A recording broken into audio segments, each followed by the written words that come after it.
Good afternoon. I hope you all are doing well and hanging in there as we near the end of April and we get closer and closer to the end of our class. We're here today on April 26th for my research methods class. I see several of you in here with me, which is amazing. Thank you. Hi, Amy. Thank you for saying hello. If you are here with me, could someone let me know if you can hear and see me just fine in the chat before I keep going? That would be amazing, just so I can make sure. Hello, Dana. Perfect. Yes. Thank you for letting me know. Wonderful. Okay, so we will do our usual kind of stuff today. We don't have too many weeks left of our class together, but we do still have some stuff to get through, of course. If you're looking at our homepage and we scroll all the way down here, we are in week number 15 of 17. So we have this week, next week, and then one more after that. I do, of course, want to take a moment to talk about week 14 and some of the stuff that was due last week. But as you can see, we are very close to the end of the semester. So hang in there. I know that everybody is struggling with like the stress and all the things to do. I was showing my class in person today. I feel like everywhere I go, I have like a to-do list of things that need to get done. So I definitely feel for you, and we're all hanging in there with it. So it's coming. Summer is not very far away. We have 3 more weeks left to go. So let's go back for a moment and take a look at week number 14. Somebody said, I want to share as reading a book. Oh, interesting. Okay. Well, the references we were working on for last, yeah, that's fun. A book called Sensitive. Oh, interesting. All right, I'll have to look it up. I have not heard of it. Thank you for sharing that in there. Thank you so much, Amy. That's interesting. I'll have to look it up when we're done today so I can find out a little bit more. Cool. All right. So as I said, sorry, I got distracted. We're in week 15. So let's go back to last week for just a minute. And we were looking at APA formatting part 3. And this is by far the hardest of the 3 APA elements that we've looked at. Citing things on a references page is tricky. It changes all the time. And so I tried to really focus on the resources and where you can go to get some help rather than maybe memorizing this. And we were looking at a couple of different elements of APA for the discussion. And then we were looking at it again, kind of bringing all those elements together in the homework assignment. So let's talk a little bit about the discussion and the homework. So for discussion number 14, a lot of you, did a good job going to the website, doing those practice activities. It seems like you enjoy that a little bit, having the opportunity to kind of test yourself a little bit more instead of just reading about it. So I enjoyed your experiences. Some of you went more detailed than others, but for the most part, it seems like a lot of you found it a little bit confusing, but like manageable, getting harder the more authors and the more abstract the sources are. And then what you were doing it for the last part here, and this was where all of your points were really coming from, was making a references page. And so I was looking for you to take these 3 sources that are right here and put them together on a references page. And I was grading the accuracy and the formatting and the style. So there were some mixed results on this. I would say a good chunk of you got full credit. A lot of you really nailed this and did a beautiful job. But some of you struggled a little bit. The most common thing that I saw was that these weren't alphabetized. So remember that everything needs to be alphabetized in terms of the authors. That should be on your references page. Some of you didn't put the references in the center. Some of the spacing was off a little bit. So, just remember to be following those formatting rules. We've had a couple of different links and things that were provided to help you do that. Remember that we have the APA style manual that we read this last week, in addition to that Writing Center video that we had. So for the most part, really nicely done. A couple of people, again, forgetting to alphabetize or not doing the double spacing.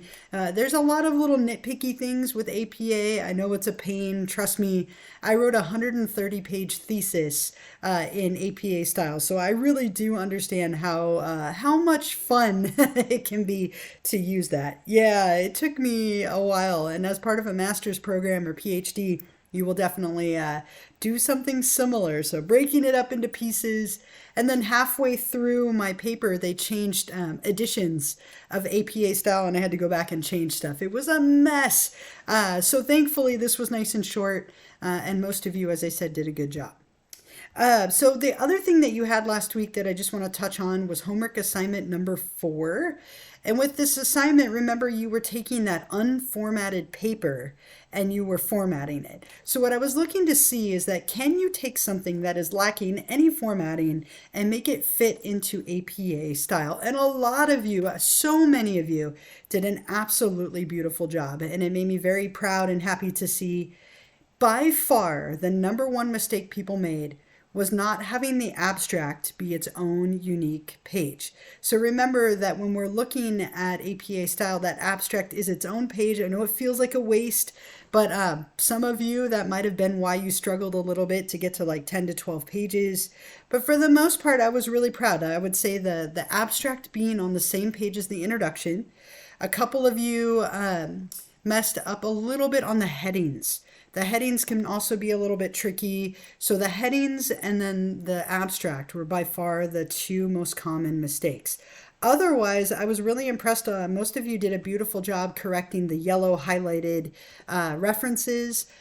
Title pages were pretty good for the most part. A couple of people spaced them a little strangely, but for the most part, nicely done. A lot of people got 23, 24, 25 points on that assignment, and that was your last homework assignment for this class. So from here, we don't have any more of those.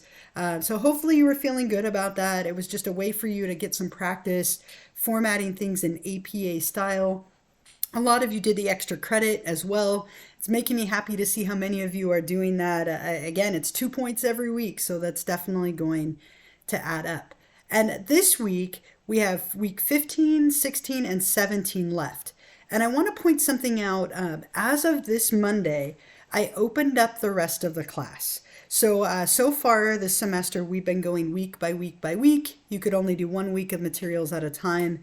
But as we near the end and we get to these last 3 weeks, I have opened everything else up. So as of right now, you can access week 15, week 16, and week 17. Now, I will still be going with the week we are in. So this week I'm going to focus on 15. Next week I'll focus on 16 and so on.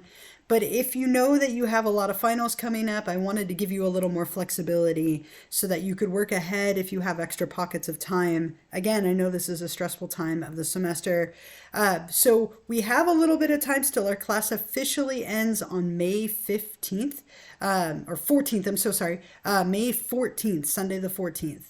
At 11:59 p.m. if we're looking at the calendar. So Sunday, May 14th at 11:59 p.m. But if you wanted to work ahead, you do have that ability. I won't be grading anything ahead. So if you submit something from next week or the following week, it won't get graded until that deadline. But you're welcome to work ahead if you would like to. This week, we are focusing on chapter 14. So let's take a look at that together. Chapter 14, we're looking at replication, generalizability in the real world. So we're looking at why is it important to replicate studies, right? And what does that even mean? And kind of looking at some of that stuff. So what is replicability? What does literature say about meta-analyses? Should an important study have external validity? Should research only be carried out in research settings versus real settings? So we're looking at some ideas of taking information, replicating it, and then generalizing it to the real world. So feel free to listen to this or read it. On the Beyond the Book page, I have a little bit here about the replication crisis or the replication debate. I do have a link here that might be really helpful for you. It's probably going to be helpful for the discussion and in understanding this topic a little bit. And then finally, of course, on the last page is all the key terms in review. Hi, Sarah. Thank you for joining us. Oh, it's easy to get sidetracked with lunch for sure. It's definitely that time. So make sure you read through everything, click on everything for the chapter 14 lecture. As always, you're going to also want to watch the chapter 14 video lecture that I made for you. This one's on YouTube because there weren't any videos, so you can watch it and take notes. It's not super long, but hopefully it will be helpful for you in kind of reviewing the materials from this week and helping you to understand them. The other thing that we have going on this week, as always, you have a discussion. So this is kind of a typical week. This week and next week are very normal, typical weeks for us. And then week 17 will obviously be a little different as that's our final week. So our discussion this week, let's take a look at that together for discussion number 15. As always, you have my instructions up here. There's my introduction video here that I hope you take the time to watch. 15 points, as always. Most of you, I think, have a really clear understanding of what I'm looking for at this point. But I will always go over those instructions just in case. So for this discussion, you will be applying the knowledge gained this week related to Chapter 14 on replication, generalization, in the real world. Read the short scenario below and then answer the questions related to Chapter 14. A study with a sample of 28 participants per condition showed that people reported being less satisfied with their lives when asked on a rainy day compared to a sunny day. Later, a replication study using polling data from 1 million people found almost no effect of weather on mood. For your post, I would like you to answer the following 2 questions. Number 1, describe in detail 3 different reasons why the study might have failed to be successfully replicated. And I gave you a little hint. There's a table in your book that might be especially helpful for you to look at, so you might want to reference that. And then number 2, describe 2 potential improvements to scientific research practice that might help with the replication issues both in this example and in psychological research in general. And discuss how those improvements would potentially relate to the example scenario right here used in this discussion. So this is going to give you a little bit of chance to think about replicability, think about issues with that, think about issues with research and replication in general. Make sure you show off your knowledge, show off your understanding, answer everything fully, and of course, don't forget to answer a classmate as well. The only other thing that you have due this week for week number 15 is you do have the extra credit question, which I will give you in a moment.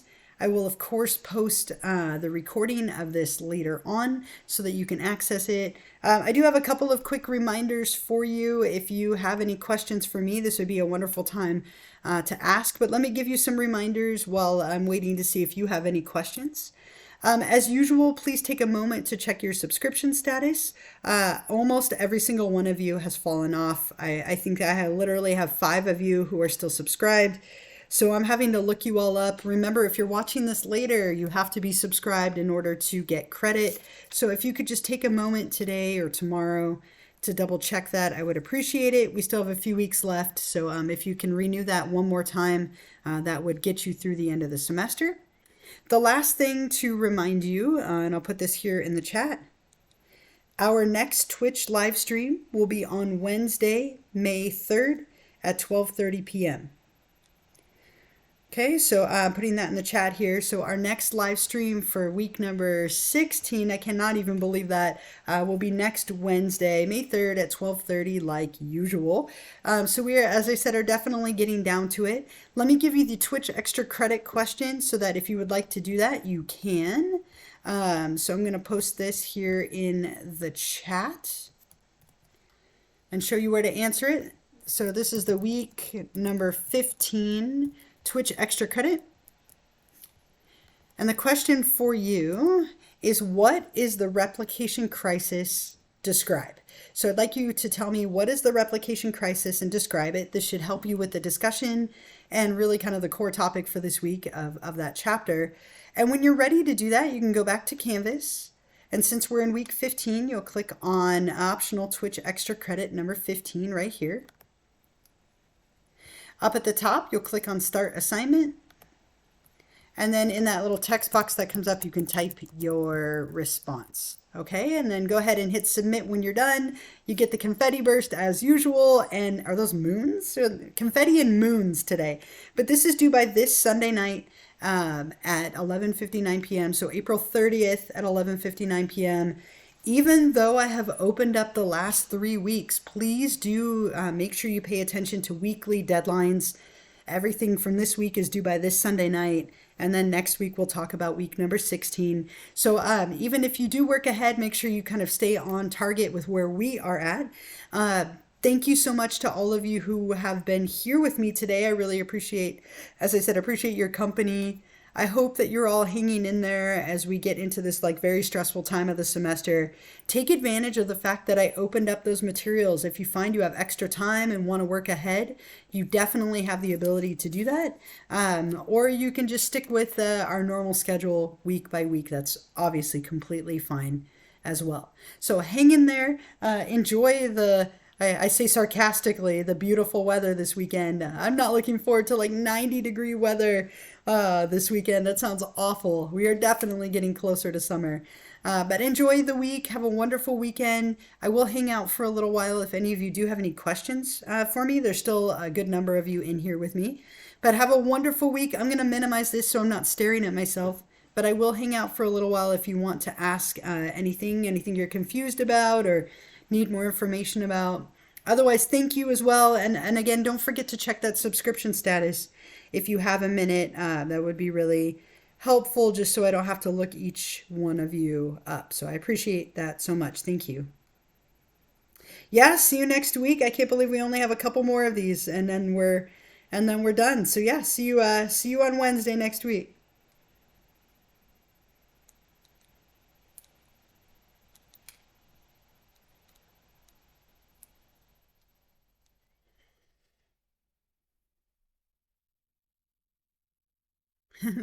I waved at you. You can't see me. I just waved at you. Bye. Bye. Thank you so much for being here with me.